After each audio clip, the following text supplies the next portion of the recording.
Hay de mensajes a mensajes, hay de información a información, hay ciertas cosas que uno puede comunicar. Mi hijo acaba de por fin terminar de aprender a manejar bicicleta.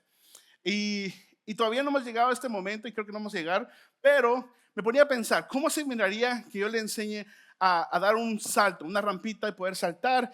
Me venía a la mente una imagen como esta. ¿Cómo sería la información que le daría a mi hijo para saltar esas gradas? Sería, hey, mantenga la velocidad, una velocidad constante.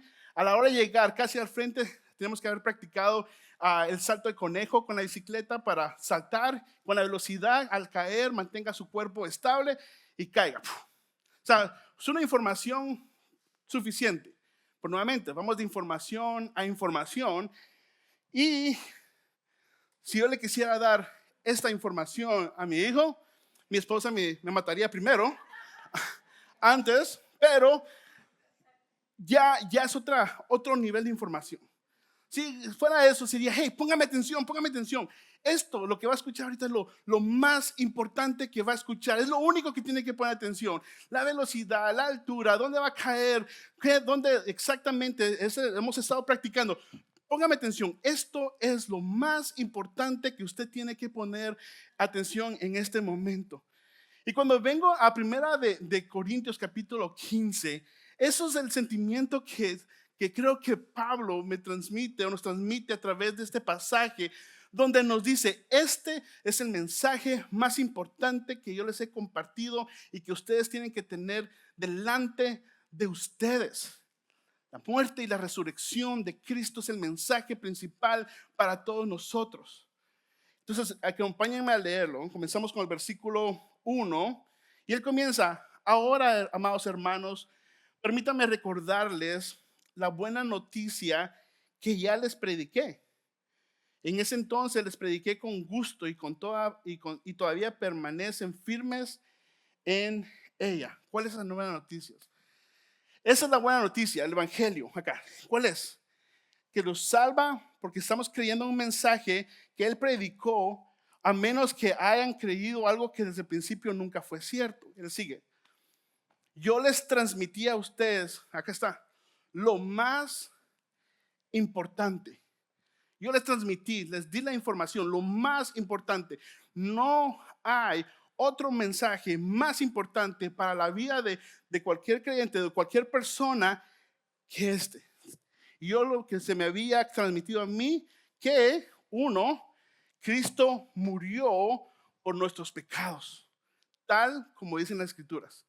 El viernes que estábamos acá, los que participamos, estábamos acá el viernes, fue una ir de memoria a ver las diferentes promesas que Dios hizo a través de toda la historia, desde Génesis, con Abraham, con David, aún con el profeta Jeremías. Vemos las diferentes promesas de que iba a venir el que iba a ser, el que traía el perdón de pecados. Y acá él dice, Cristo murió por nuestros pecados, tal como dicen las escrituras. Pero fue enterrado, pero al tercer día, eso es importante, fue levantado de los muertos, tal como dicen las escrituras. Ese es el mensaje más importante que Pablo le está transmitiendo. Es el único, enfóquense, es el que tienen que vivir. Cristo murió tal como dicen las escrituras, pero también fue levantado entre los muertos tal como dicen las escrituras. Nada de esto está fuera del control de Dios. Todo esto es el plan perfecto de Dios y Dios está obrando y su resurrección es parte de esto. Entonces, una de las preguntas que cuando entramos al tema de la resurrección es esta. ¿Realmente Jesús resucitó? Esa es una pregunta que muchos nos hemos hecho. ¿Realmente Jesús resucitó? ¿Puedo creer que vivió y fue un buen maestro y que murió en la cruz? Pero resucitó, estamos siglo XXI, seguimos creyendo esto. Pablo está igual, tiene que lidiar con este tipo de preguntas y él viene y responde de esta forma, o empieza a explicar de esta forma y dice, lo vio Pedro, o sea, aquí lo vio Pedro, lo vieron los 12, más tarde lo vieron 500 de sus seguidores a la vez, y la mayoría de los cuales todavía viven, aunque algunos ya han muerto. Luego lo vio Santiago y después lo vieron todos los apóstoles. Lo vio Pedro, lo vio Santiago, lo vieron 500 al mismo tiempo. Pablo está acá tratando de decirles, hey, esta resurrección es real, hay testigos. Lo interesante de 1 Corintios 15 es que es un documento histórico. No solamente como eruditos cristianos, pero aún eruditos no cristianos concuerdan que este 1 Corintios es una carta o algo, un escrito que fue escrito alrededor del año 54 al año 56 después de Cristo. ¿Qué significa esto? Significa que desde la muerte de Cristo para acá solo han pasado entre 20 y 25 años.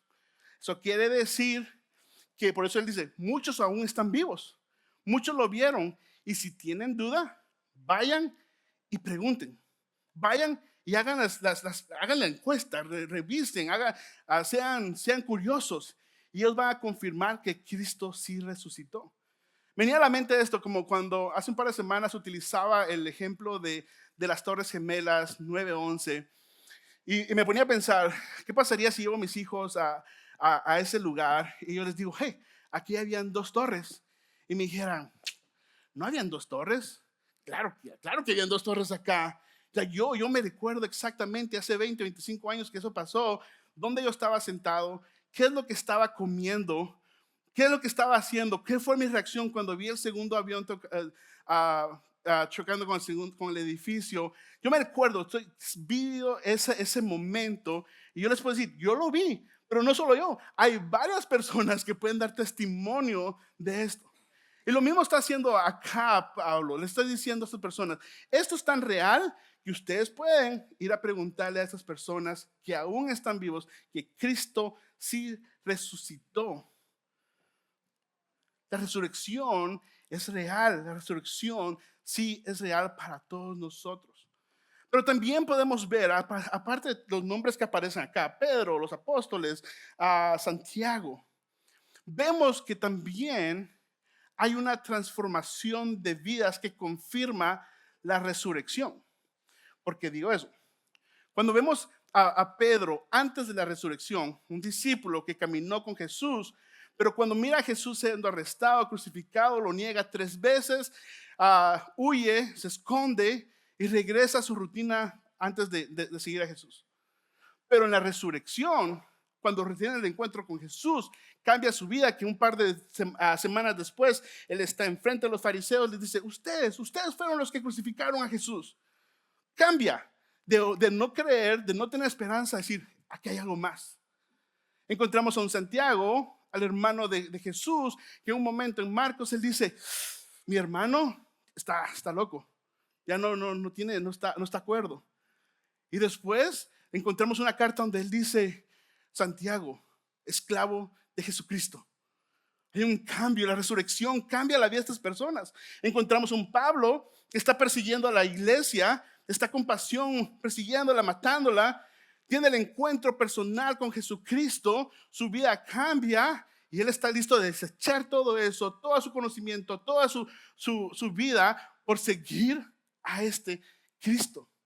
Hay un cambio real en las personas. La resurrección sí hace un cambio en nuestras vidas porque nos dice y nos confirma que el sacrificio ha sido aceptado. Si nos damos cuenta, aún estos personajes no fueron los milagros que los transformó. Todos ellos caminaron, vieron los milagros de Jesús. No fue que sacó demonios. No fue que dio unas palabras y unos mensajes increíbles. No fue que estuvieron con él y aún vieron la transfiguración. O sea, esto confirmaba quién era. Fue hasta el momento donde tiene el encuentro con Jesucristo, lo ven resucitado, que hay una transformación. Lo mismo pasa con nosotros. No son el milagro, no va a ser que si me saca de este problema, no va a ser que si cuando ya tenga una mejor vida, no va a ser si cuando tenga salud, no va a ser cuando realmente, no sé, vea a alguien que saca demonios, no sé, lo que estén buscando. Es hasta el momento que tú pones tu fe en Cristo y dices, Él murió y resucitó. Él es real, su sacrificio es real en mi vida. El cambio en nuestras vidas es real. Por eso vemos acá una vida 10 años atrás, cómo era, y podemos ver una vida 10 años después, cómo es ahora, y podemos decir, hay un cambio real. La resurrección, a cómo cambió a estas personas, nos cambia también a nosotros el día de hoy. La resurrección tiene poder. Entonces seguimos. Versículo 14. Y dice, y si Cristo no ha resucitado, entonces toda nuestra predicación es inútil y la fe de ustedes también es inútil. Ahora, ¿qué se logra con la resurrección? ¿O qué es el punto tan importante de la resurrección? Porque por un lado podemos decir, ok, Cristo murió, qué bueno, pero realmente necesitamos creer en la resurrección. Sí, y ese es el punto. Porque dice, si Cristo no fue resucitado, entonces nuestra predicación, lo que enseñamos y la fe de todos ustedes es inútil. No tiene valor, no tiene un punto necesario. Y sigue. Antes de llegar ahí, dice en el 15, dice, y nosotros los apóstoles estaríamos todos mintiendo acerca de Dios, porque hemos dicho que Dios levantó a Cristo de la tumba. Así que eso no puede ser cierto si no hay resurrección de los muertos. Y continúa el versículo 16. Y si no hay resurrección de los muertos, entonces Cristo no ha resucitado. Y esto es importante. Versículo 17. Y si Cristo no ha resucitado, entonces la fe de ustedes es inútil y todos, este es el problema, todos son culpables de sus pecados. Si la resurrección no es real, no fue cierta, una mentira, la fe nuestra, donde decimos creemos en Jesús, es inútil. Estamos condenados. La resurrección confirma el sacrificio de Jesús y por eso, si no hay una resurrección, todos nosotros que tenemos una esperanza viva, realmente no es viva porque está muerta. No hay esperanza. Y sigue.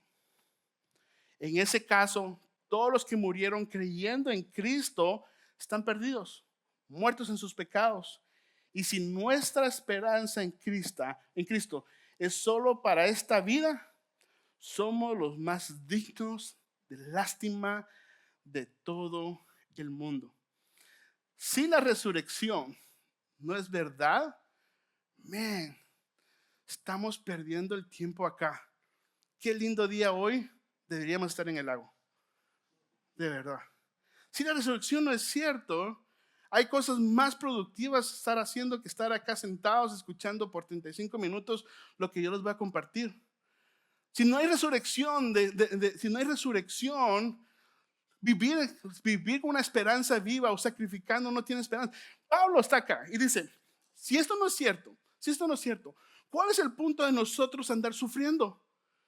Que nos estén persiguiendo, de pasar hambre, de estar constantemente siendo atacados. Si no hay resurrección, somos los más dignos de lástima de todo el mundo. No tiene sentido. ¿Cuál es el punto de sufrir si no hay resurrección? Porque estos discípulos, ¿por cuál sería la motivación de estos discípulos de seguir un movimiento donde Cristo murió y lo vamos a crear, vamos a decir que resucitó para seguir con nuestro grupito? Pero para todo esto vamos a ser perseguidos, golpeados, puestos o muertos, nos van a matar. ¿Cuál es el punto? ¿La gloria de este mundo? Qué triste. Eso es lo que Pablo dice, les dice, si eso es cierto, si no hay resurrección, Él no resucitó, estamos perdiendo nuestro tiempo, debemos dar lástima. Debemos dar lástima. Cuando vemos la resurrección, tenemos que llegar a este momento donde debemos pensar, ¿qué fue también el perdón de nuestros pecados? ¿Cómo fue que Él tomó? ¿Cómo que Él pagó eso? Y una de las imágenes que me viene es como que tuvieran una deuda de unos $100 millones. O sea, imposible pagar. O sea, esta vida trabajando tiempo extra, haciendo todo lo necesario, no se llega a pagar. Ni esta vida, ni la siguiente, ni 5 vidas para pagar 100 millones de dólares. O más, algo más. Y estás ahí tratando, estás estresado porque no hay cómo pagar, cómo hacer ese pago de eso. Hay un colapso, tu casa, estás a punto de perder tu casa, tu negocio, tu familia, van a llevarse a tus hijos porque no hay nada más que hacer. Todo está en peligro, no hay salida, no existe una solución humana. Pero de repente escuchas que alguien ha venido y ha tomado completamente esa deuda y te dice, hey, alguien más absorbió esa deuda, se la pusieron en su cuenta y ahora no debes nada.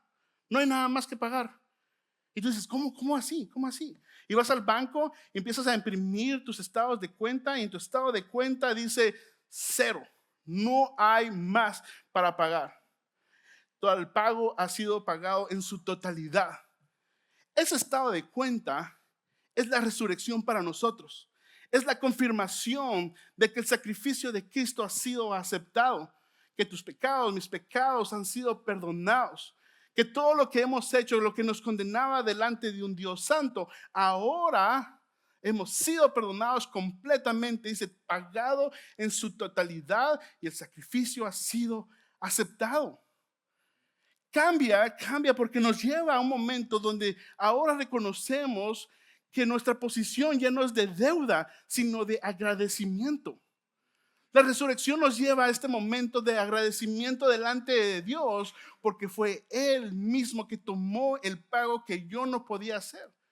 La resurrección nos lleva a estar estresados de esta vida, la aceptación que voy a ser libres en adoración, en acercarme a este Dios que ha hecho todo por mí, en agradecimiento y vivir para Él. Nos libera de las ataduras de este mundo. Nos recuerda que somos aceptados delante de Dios, no por lo que hemos podido hacer, sino porque Él ya lo ha hecho por nosotros. Somos aceptados, somos amados, somos adoptados, pertenecemos a algo mayor. Y todo eso lo logra Cristo en su muerte y en su resurrección que confirma todo eso.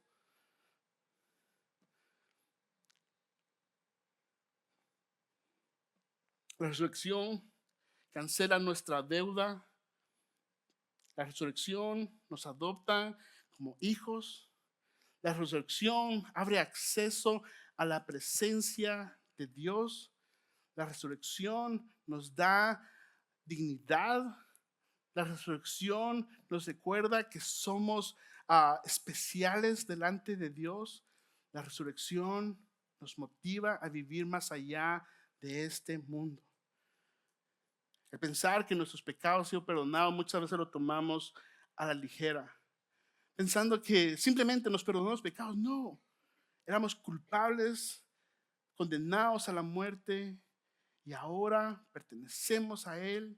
No hay más pecado y la resurrección nos confirma todo esto.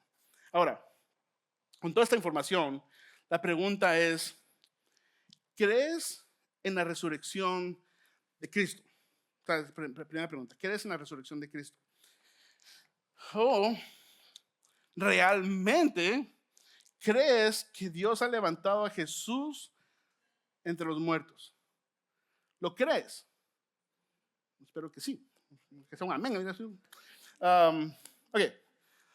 Entonces lo creemos. Okay. Hay una historia que es súper interesante. La voy a compartir ahorita. Y creo que la compartí anteriormente. Pero creo que cabe en este momento también. A la hora de meditar, si realmente creemos en la resurrección de Cristo.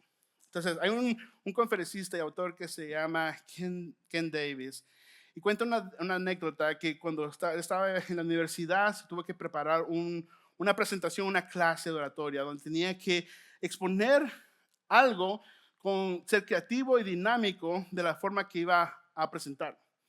Él viene y eligió el tema de la ley del péndulo. Y durante 20 minutos explicó a la clase los principios físicos que rigen el movimiento del péndulo. Entonces, la ley del péndulo dice lo siguiente. La ley del péndulo afirma que un péndulo nunca puede regresar a un punto más alto que aquel desde cual fue soltado. Esto se debe a la fricción, a la fuerza de gravedad.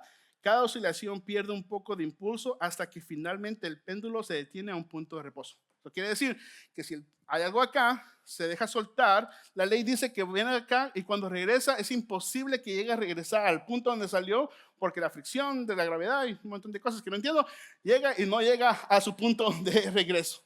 Pero el punto es eso. Él empieza a explicar todo eso, la ley, y les pregunta, ¿cuántos de ustedes creen en la ley del péndulo? Y todos levantaron la mano, incluso el profesor. Entonces el profesor piensa que ya terminó la sesión, empieza a dirigirse a su escritorio, cuando Ken lo llama y dice, no he terminado. Durante el día él había puesto una masa de metal de 250 libras sostenidas por 4 cuerdas de paracaídas que podían soportar ese peso. Lo había puesto en una esquina de la clase. Le pidió que se sentara al profesor, le pidió que se sentara al otro lado, se sentara en una silla con la cabeza recostada contra la pared de cemento. Luego llevó cuidadosamente ese enorme péndulo hasta el punto que quedó justo delante de la nariz del profesor. Una vez más, explicó la ley del péndulo, aquella que minutos antes había expuesto y había enseñado con un juguete. Y dijo, si la ley del péndulo es cierto, esta masa de metal correrá toda la clase y al regresar no alcanzará el punto original. Por tanto, su nariz, el profesor, no corre ningún peligro. El profesor está en la pared, está sentado, la masa de 250 libras está enfrente de él. ¿Quién soltó el péndulo? La enorme masa de metal se desplazó al otro extremo del salón por un instante, pareció detenerse en el aire y luego comenzó su trayectoria de regreso directo hacia el rostro del profesor. ¿Quién dice que nunca había visto a alguien moverse tan rápido en su vida? Entonces Ken se dirigió a la clase con una sonrisa y preguntó, ¿el profesor realmente cree en la ley del péndulo? Y todos sin dudarlo respondieron al unísono, no.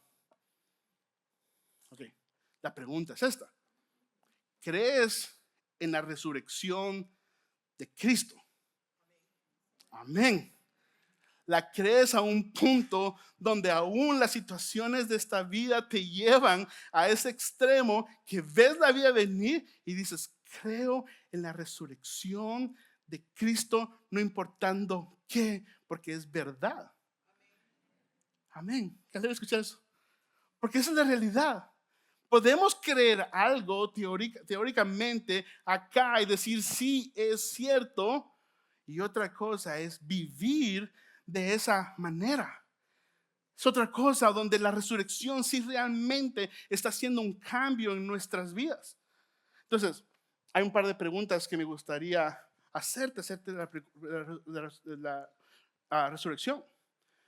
¿Pueden los demás ver en ustedes, en nosotros, que crees en la resurrección? O sea, es visible. Otros dicen, ellos creen algo más diferente.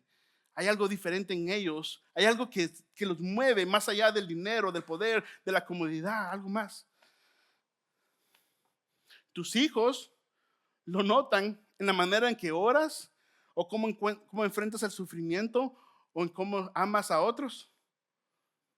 O sea, nuestros hijos definitivamente son un termómetro de ver dónde está qué es lo que creemos. ¿Tus hijos creen, ven eso, cómo estamos viviendo? Tu esposa, tu esposo, sienten que vives con la esperanza y el poder de alguien que sigue a un Cristo resucitado.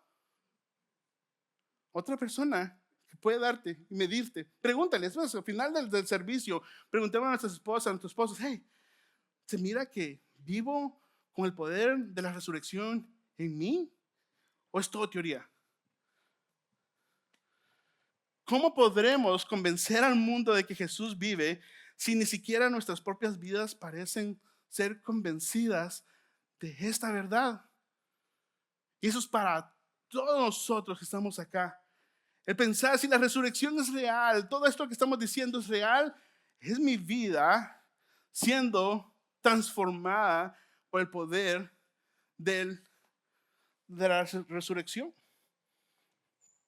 de la resurrección. La resurrección cambia todo. Cambia. Debe cambiar. Y creo que algo que debemos ser honestos en nosotros mismos, y creo que estaba orando esta semana, y creo que es algo que debemos estar enfrente de nosotros, es, ¿será que me estoy mintiendo a mí mismo? ¿Será que estoy viviendo a través de lo que digo que creo en mi vida, está representando esta realidad? ¿O simplemente me llevo por las emociones, o por la comunidad que encontré, o porque no tengo nada que hacer? O sea, es la resurrección, ese cambio real en nuestras vidas que transforma, cambia cómo oramos, porque cambia que a la hora de orar no oramos a un lugar vacío, no tiramos palabras al aire, sino reconocemos que el Dios que está sentado en su trono nos oye. Cambia cómo nos acercamos a su palabra. Si las promesas de que Cristo debía venir son reales, entonces todo lo que está en su palabra aplica a mi vida y transforma mi vida. Me acerco a Él con deseo de meditar día y noche, ser como un árbol plantado. Cambia cómo damos. Si Cristo no resucitó, entonces comamos y bebamos y gastémonos todos en placeres, porque no hay nada más. Este es todo el mundo que tenemos. Si Cristo no resucitó, este es nuestro placer. Vivamos y comamos, estamos en el primer mundo, disfrutemos. Pero si sí resucitó, aún nuestros bienes tienen otro propósito. Cambia cómo tratamos a nuestros vecinos, cambia cómo adoramos. Cuando digo adoramos, cómo estamos viviendo, cómo adoramos de nuestro día a día. ¿Cómo venimos? ¿Cuál es nuestro sentimiento cuando venimos a un domingo, que es el día donde tenemos la oportunidad como pueblo de Cristo reunirnos, sentarnos, pararnos, cantar y escuchar para adorar como pueblo de Dios? Cambia.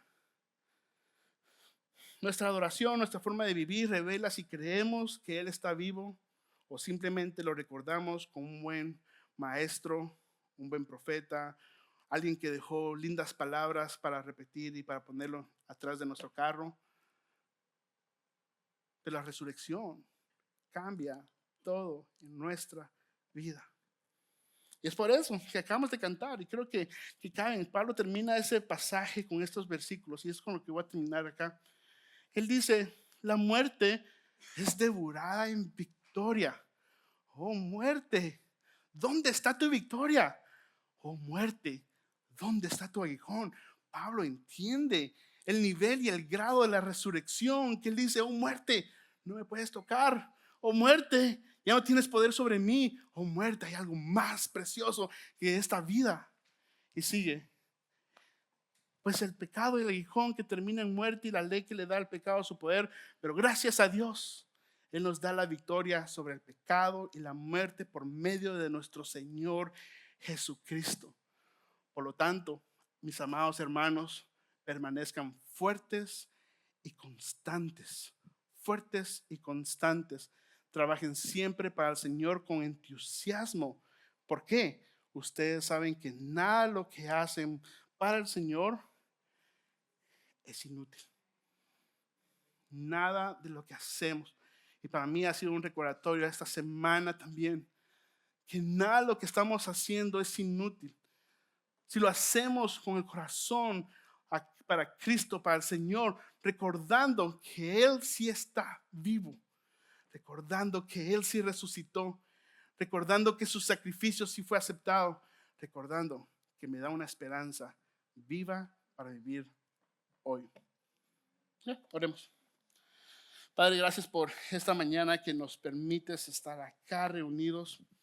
Agradecemos la oportunidad de poder celebrar la resurrección de nuestro Señor Jesucristo. Y Padre, aún mientras que explicamos todo eso, aún no llegamos a entender la profundidad de esta verdad. Padre, pedimos que seas tú el que sigas abriendo nuestros corazones y nuestras mentes para realmente vivir de esta manera, de una manera donde Cristo ha resucitado para nuestras vidas y nuestra fe es consistente con lo que decimos. Padre, te amamos en el nombre de Cristo Jesús. Amén.